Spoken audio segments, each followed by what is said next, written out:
Assalamualaikum warahmatullah. My name is Arfat and welcome to a brand new video. In today's video, we're going to take a look at what one scholar say with regards to the gospel according to Matthew and Mark.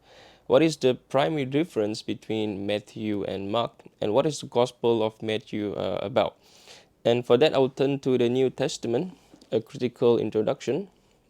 This is by Edwin D. Fried, and this is published by SCM, Society for Christian Ministry publication, if I'm not mistaken. And so this will be page 116, and I'm reading here from page 116. For Matthew, as for Mark, Jesus is the Messianic Son of God. But Matthew's special designation for Jesus is Son of David. For Matthew, Jesus is to be confessed as Lord, especially in the worshipping community of Matthew's reader. Whereas Mark has a special interest in reporting Jesus' miracles. Matthew is more concerned with stressing his teachings, meaning Matthew is stressing the teachings of Jesus, whereas Mark has a special interest in the miracles of Jesus, according to this scholar here. Observe these things as we consider why Matthew was placed first among the Gospels. The origin, purpose, and structure of the Gospel, and the writer's use of sources, his style, and his special interest. The Gospels may have been placed first. Matthew may have been placed first in the New Testament because they were thought to represent an important new law comparable to the Torah, the first division of the Old Testament. The Torah was considered the revelation of God's will through Moses. The Gospels, the revelation of God's will through Jesus. Okay? The Torah is the revelation of God's will through Moses, whereas the Gospel is revelation through God's will of God's will through Jesus. Like the commands of the Torah, the teachings of the Gospels were meant to be practiced in religious life.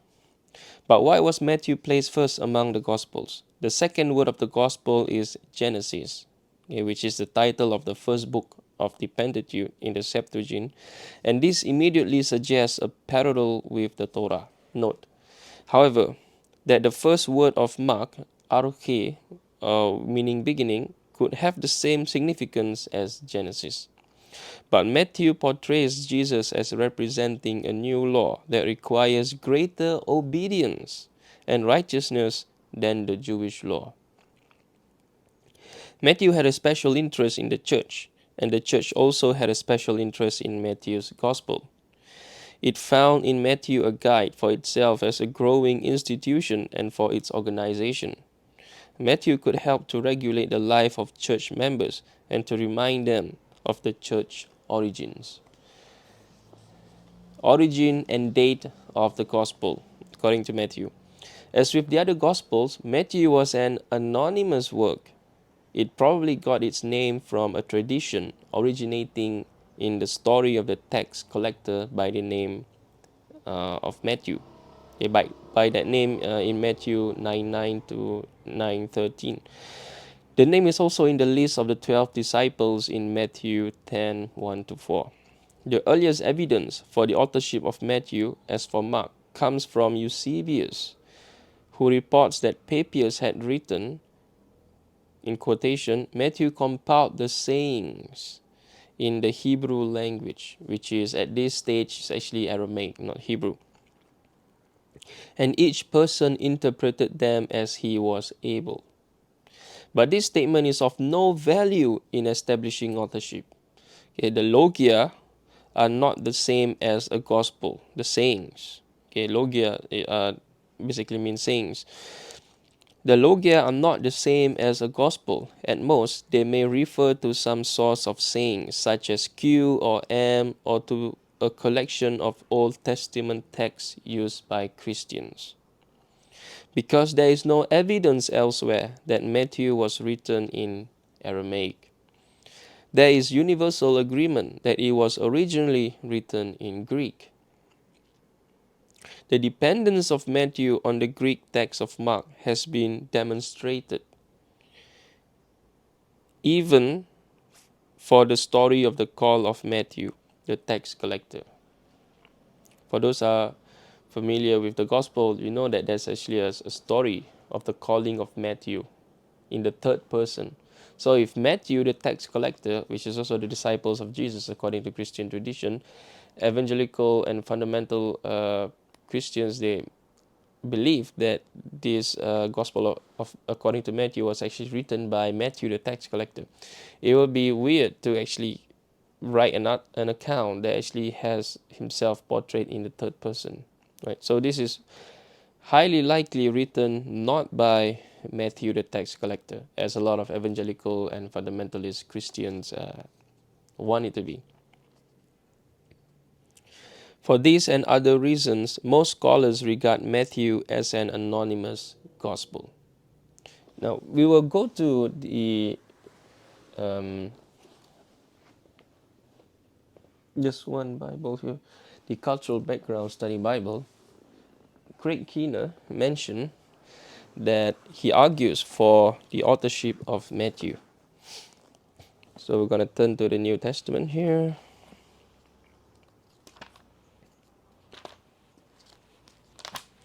And we're going to Matthew.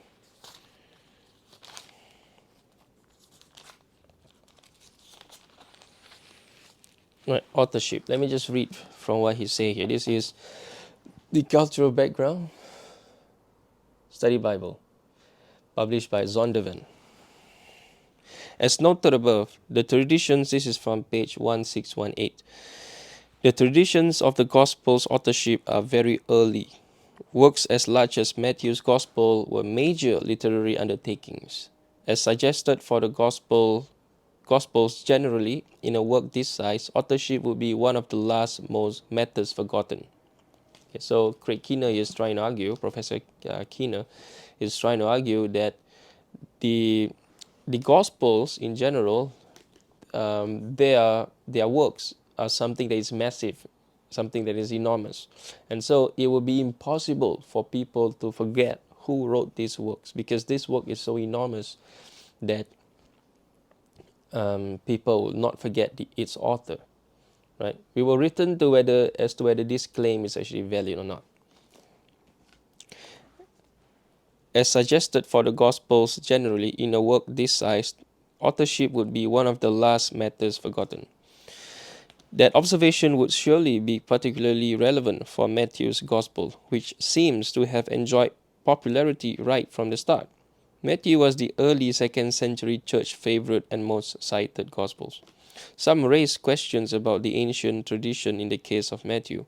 One reason for these questions is that the earliest tradition about Matthew's Gospel, from a very early 2nd century church father named Papias, is that he wrote in Hebrew, and that other Gospels, probably including Mark, drew on this work.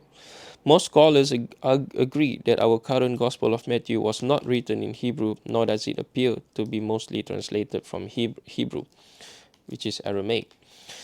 Most scholars, moreover, believe that our current Gospel of Matthew makes use of Mark's Gospels, casting doubt on Papias' apparent suggestion that Matthew wrote first, although it is possible to interpret Papias differently. If Papias was wrong about some details, why should we trust him on others? There is a legitimate concern. Nevertheless, some other factors may mitigate the concern. First, some scholars believe that even if Papias does not properly describe our current Gospel of Matthew, he preserves some genuine information.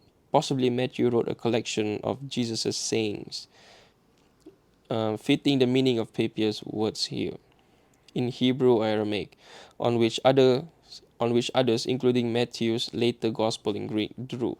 Basically, what Craig Keener is trying to say here, that even if we concede that the current Gospel of Matthew was not the sayings of, or was not written by Matthew, the tax collector, but the Greek Gospel account drew on the Aramaic or Hebrew script that was written by the tax collector Matthew, because the earliest Gospel of Matthew was actually written in Greek. right? So whoever translated this work, they actually drew on the original account in Hebrew or Aramaic that was actually written by Matthew, the tax collector. That's what Craig Keener is trying to say here, Professor Keener. Second, people are usually more apt to be correct about the simple fact of a document's authorship than about the circumstances of its writing. So even if Papias was partly or largely wrong, if he knew anything at all about these works written just a generation before him, he likely knew about their authorship.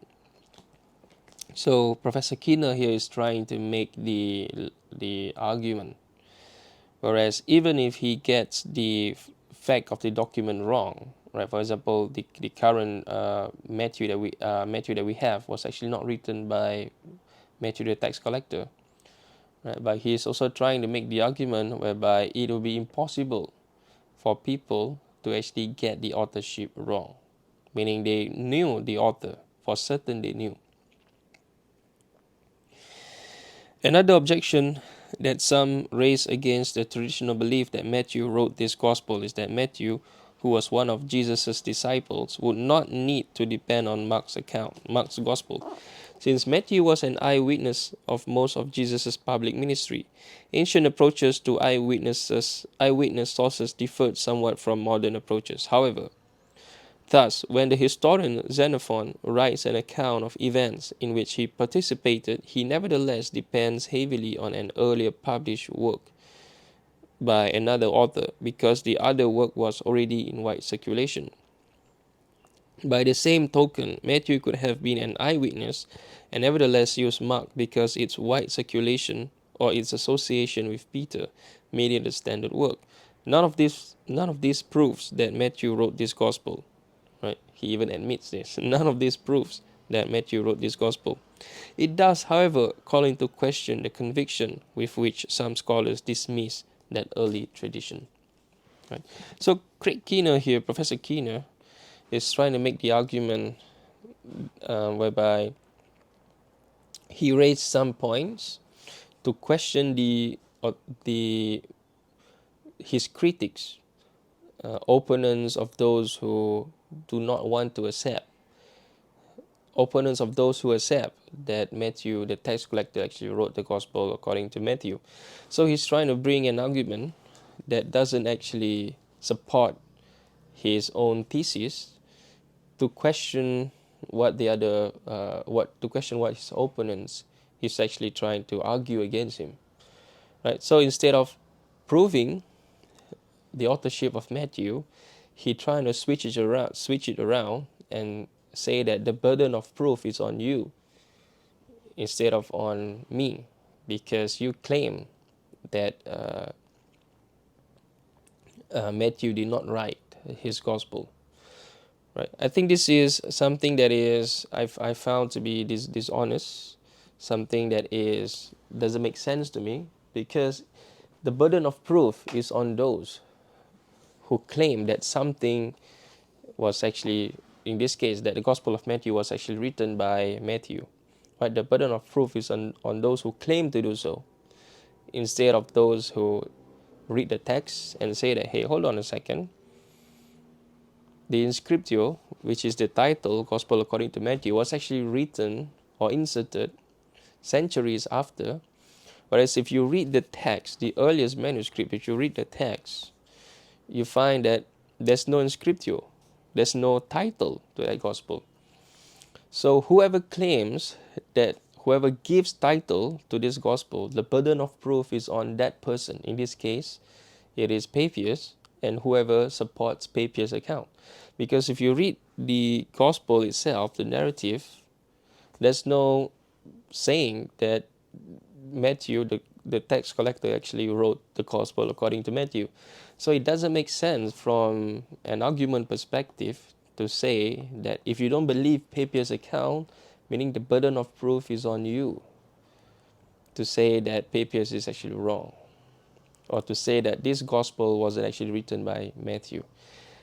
And furthermore, in addition to that, he brought up the argument whereby it is impossible for people to forget the authorship right? So, for example, if Matthew wrote the gospel, it is impossible for people to forget that Matthew, the tax collector, actually wrote this gospel. But this is something that must be substantiated using evidence from that period. If not, you are just picking up argument from thin air and making a claim that almost everybody could make.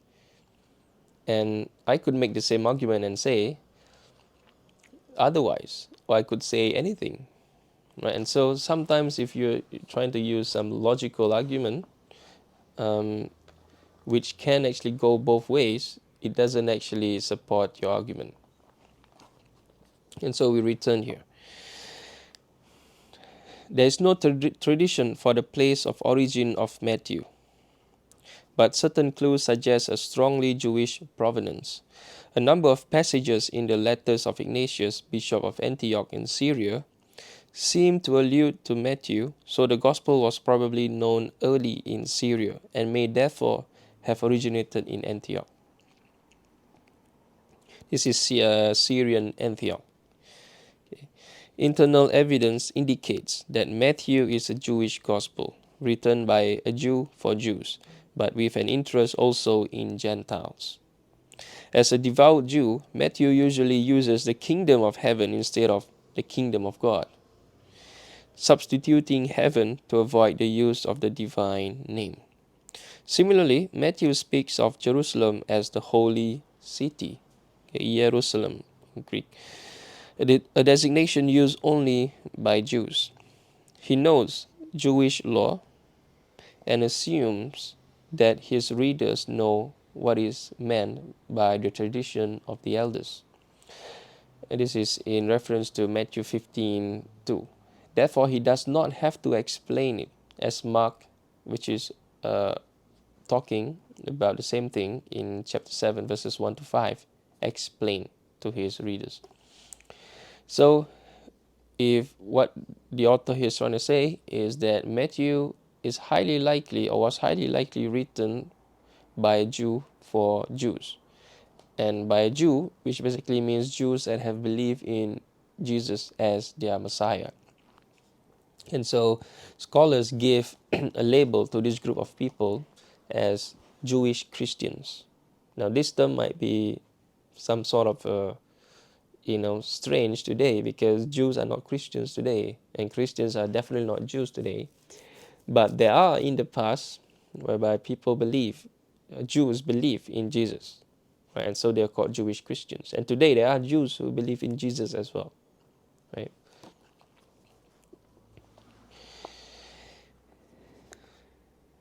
Matthew is also familiar with Jewish belief and practice. For example, almsgiving, prayer, and fasting, and then so on and so forth. At the same time, Matthew is disgusted because his fellow Jews have not responded to Jesus and his teachings as Matthew would have liked them to respond. Therefore, he writes very harshly against the Jews. Several times he adds, "Woe to you, scribes and Pharisees, hypocrites," to his Q source. Okay, for those of you who do not know the Q source, the Q source consists of the sayings, the teachings of Jesus that is probably dated to around the same time as Mark, and probably even earlier, according to some academics. And this consists of the teachings of Jesus, for example, Sermon on the Mount in Matthew, Sermon on the Plain in Luke, the teachings about the law, so on and so forth.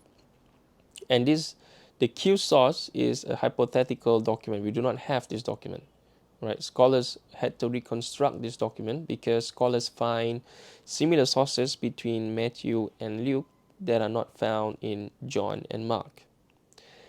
And so these sayings are at times verbatim. And why is it that Mark do not have access to these sayings? Right? And so it makes scholars scholars had figured out that Matthew and Luke actually use some common sources. And these common sources that they use is called Q. Right?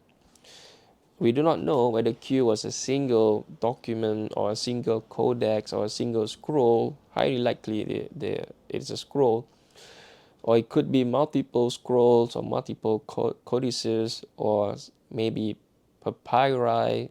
They are loose leaf papyri, so on and so forth. Right. So we do not know whether Q is actually source or sources that Matthew and Luke, the author of the Gospel of Matthew and Luke, actually were using.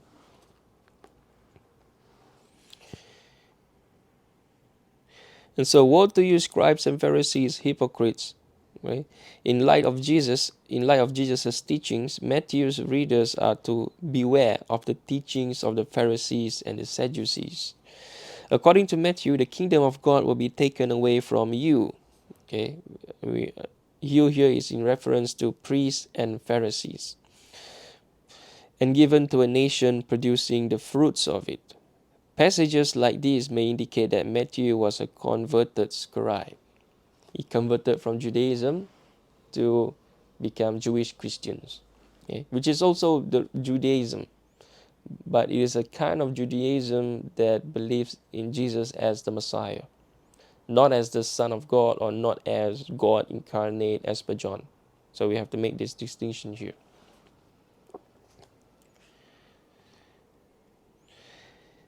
Converts from one religion to another are often angry about the religion they left. Such anger may be especially evident in Matthew's report of the Gentile Pilate's declaration of innocence concerning Jesus' death. In quotation, "I am innocent of this man's blood," and the terrible response of Jesus' Jewish accusers, "His blood be on us and on our children." So if you are familiar with the account of the Passion narrative in the Gospel of Matthew, Mark, and Luke, as well as in John, Matthew kind of has a very harsh treatment of the Jews, basically the Pharisees and the scribes and the Sadducees, not the common Jewish people. The Gospel authors are all very clear that when they are using the term Jews, they are basically referring to the people that are associating with the temple, the Pharisees, the scribes, and the Sadducees. Because the Pharisees, they followed Jesus to Galilee, so on and so forth, just to see what he was actually doing. And at times they would engage with Jesus, and Jesus would give them a severe rebuttal. But then they would actually continue to harass Jesus, so on and so forth, if you read the gospel. Right? And so we have to be very clear here. When the gospel actually mentioned the Jews, especially in John's gospel, they are mostly referring to the scribes, the Pharisees, and the Sadducees, because these people have something to do with the temple in Jerusalem at that time.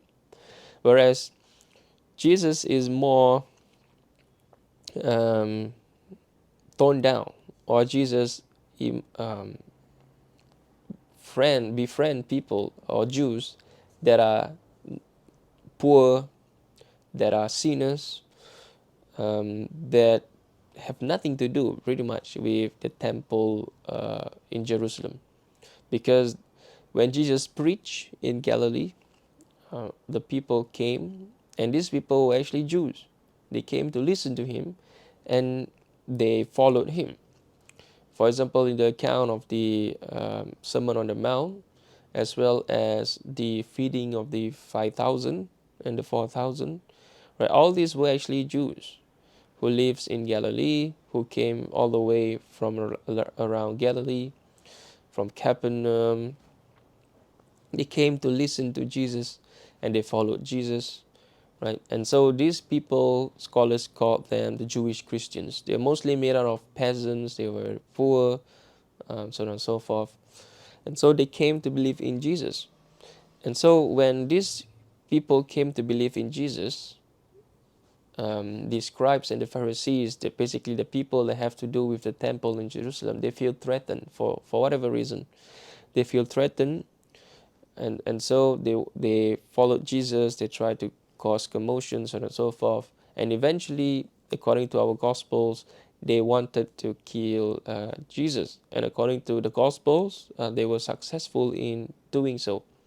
But according to the Gospels, also God had some other plans, right? And that He raised Jesus up from the dead.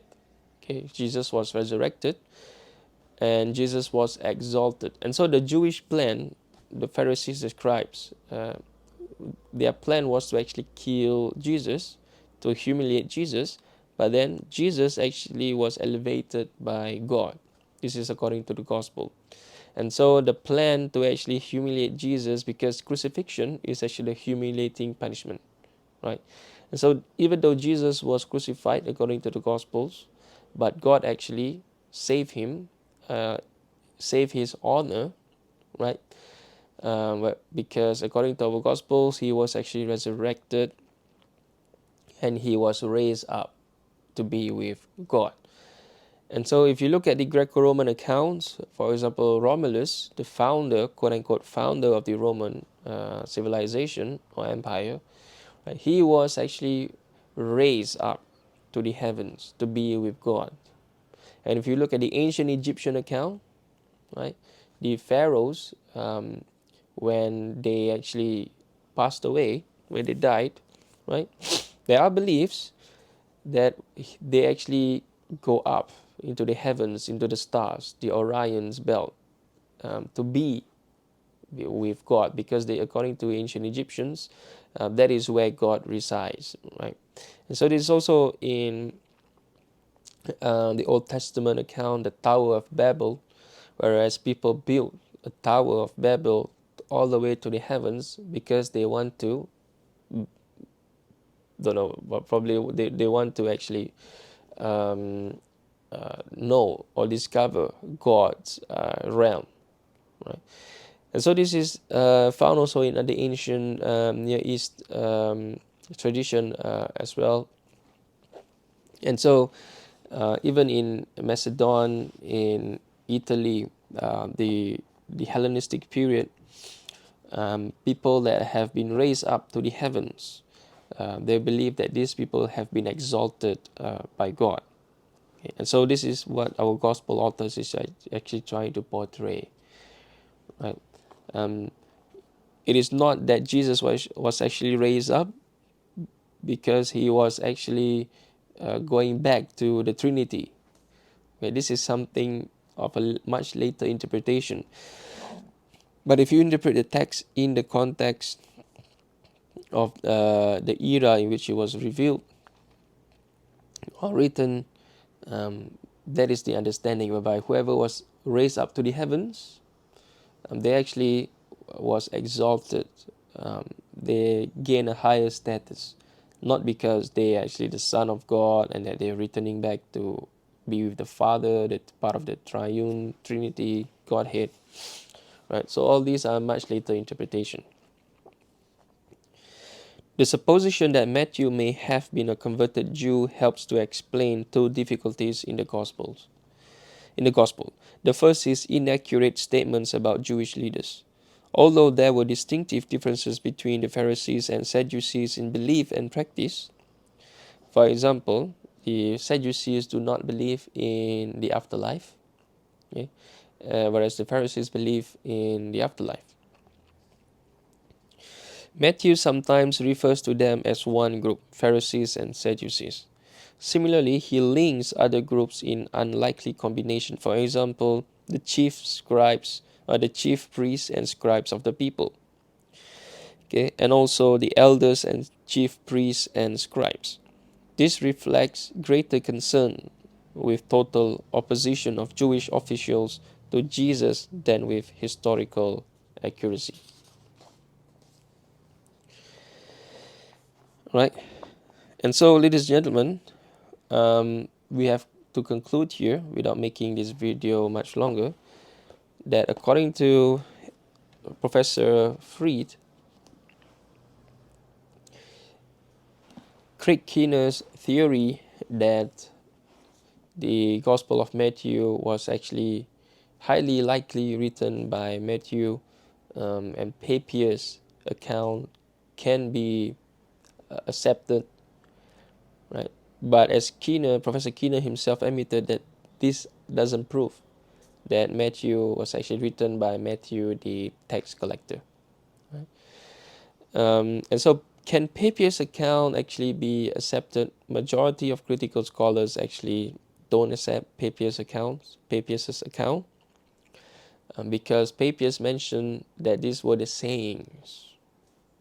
Okay, these were the sayings that the Gospel of Matthew was actually drawn upon, right? But that doesn't mean that it doesn't demonstrate, doesn't show, there's no evidence that the Gospel of Matthew was actually written by Matthew, the tax collector.